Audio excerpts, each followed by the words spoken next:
Alright, what's up guys? My name is Zach, and today I am driving a 1987 Nissan Skyline Passage GT Hardtop. Up front is a 2.0 liter inline 6, and down below is a 4-speed automatic transmission. Now, I am super excited to be driving this 1987 R31 Skyline for one main reason. I have driven the R32 and the R33, and I've touted the R33 as being one of my most favorite reviews I've ever filmed. And so today we're going to take a step back in time and see if the R33's ancestor lives up to my expectations. But if you would like to submit your vehicle to me, you can head on over to my website, zachpradel.com/submit. It's a quick and easy submission form, takes under a minute to fill out, and I come out to you. But let's get back to that 2.0 liter inline 6 under the hood. Well, it is the famous RB20 engine from Nissan, which is fantastic. However, this is actually the RB20E. It is non-turbo, single overhead cam, although it does have electronic fuel injection. That's what the E stands for in the RB20E. It makes a whopping 128 horsepower. It's not quite the blood-pumping, adrenaline-filling Skyline that I've come to know and love. But what it is smooth. This car is incredibly comfortable and incredibly smooth. This is a, well, borderline luxury car, if I'm honest. And I honestly didn't really expect that. The engine is nearly buttery smooth, although it is just a single jingle. It just works. And it has that little bit of added torque because it is a 6-cylinder instead of a 4-cylinder, so I don't feel like I'm driving around a little 200SX. No. This is a 6-cylinder sedan. That is what I love. Now, like I said, paired to it is a 4-speed automatic, and so this is the first automatic Skyline that I've ever driven, and honestly, I'm not mad at the transmission. It's fine. It's a little lazy here and there, but again, this isn't a hardcore street racer, so it doesn't have to be quick by any means. Last but not least about the drivetrain, however, this is rear-wheel drive. So how does it feel to drive an R31 Skyline? Well, it's comfortable, it's cushy, it's relaxing.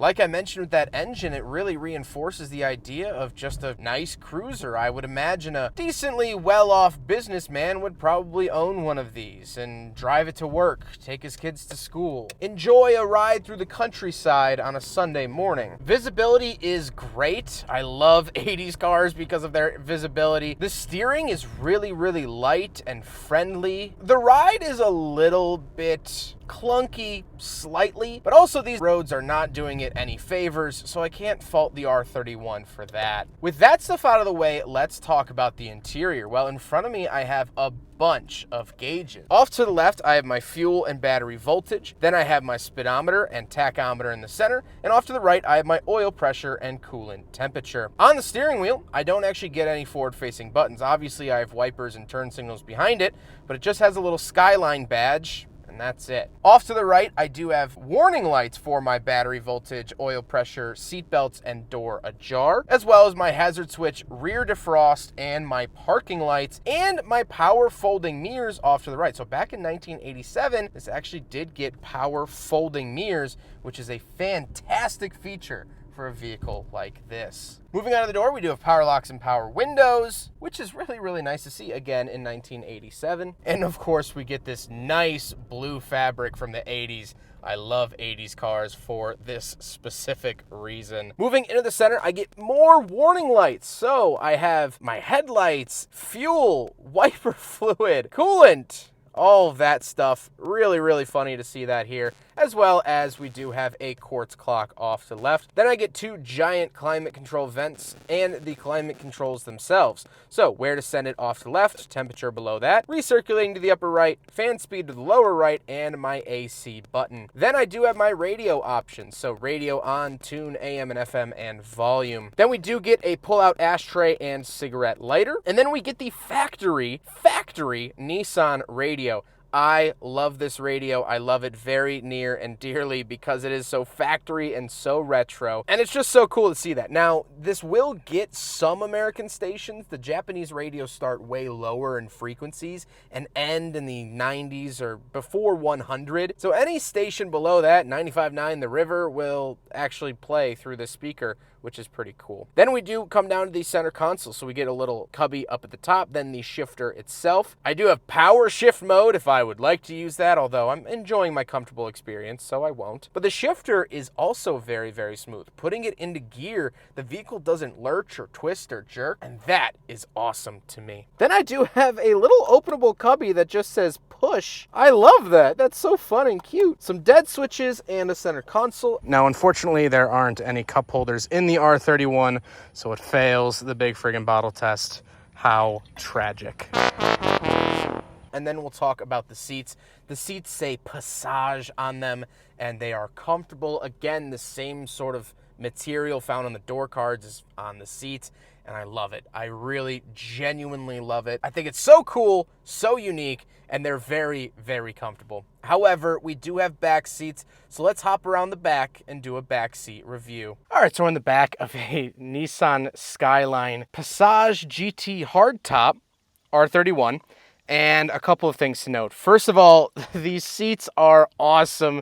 They have these like couch cushion buttons in them. They say Passage as well, and they're finished in the same material as the front seats.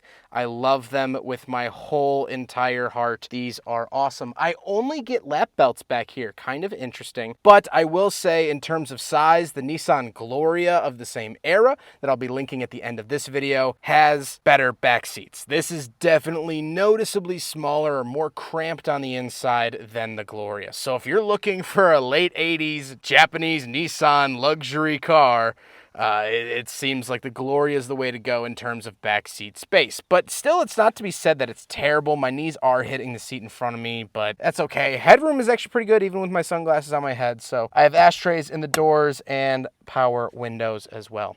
So let's hop out. We'll take a quick look at the trunk and cargo space, and then we'll talk about the looks. All right, around the back of the R31 Skyline. And so pull it up like that.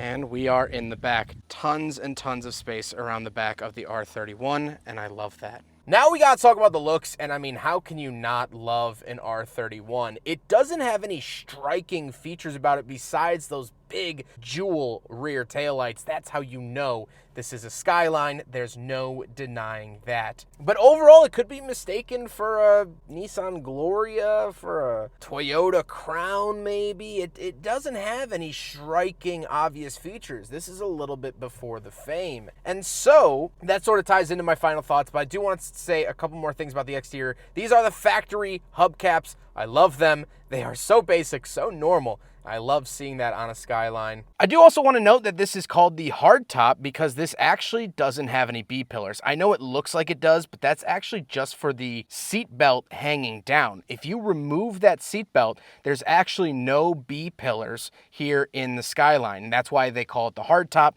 This was a design trend in the 1980s when it comes to Japanese cars. Not only the Gloria did it, but also the Toyota Carina that I drove did it. So something interesting there. With all of that being said, let's get on to my final thoughts. What do I think now driving an R31 Skyline? Well, I had this whole pre-planned idea before I came to this review of how the R31 was kind of revving up to the rest of the Skylines that I know. It has that RB20 under the hood, although it's non-turbo and it's single overhead cam. This was the first Skyline to ever get the RB engine series, let alone the RB20. So I was like, oh, you know, this is where they were really starting to get hot and things like that. But then I started driving this car and I had to throw those preconceived notions out the window. This honestly drives a lot more like the Y31 Gloria that I reviewed rather than any of the Skylines. This car is comfortable, quiet, and concise. It feels calculated and yet fun in that being. This vehicle is so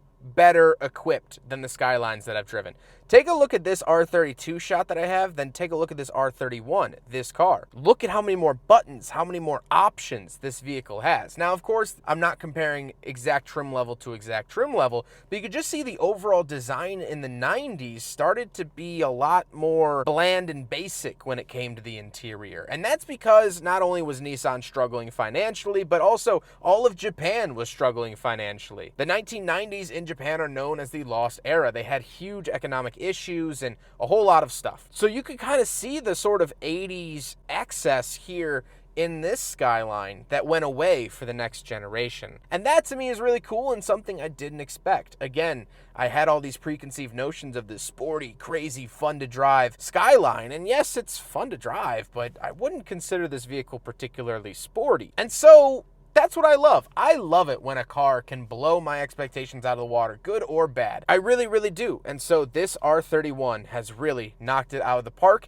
in terms of changing up my thoughts and opinions on the fly. I hope you guys enjoyed the video. I hope you guys enjoyed checking out this R31. I was so excited to check this vehicle off my list. Huge thank you to the owner for letting me take this vehicle out. And this is just... this is so cool, man. But I hope you guys enjoyed the video. Don't forget to rate the video, comment on the video, and subscribe if you really liked it. Take care, guys.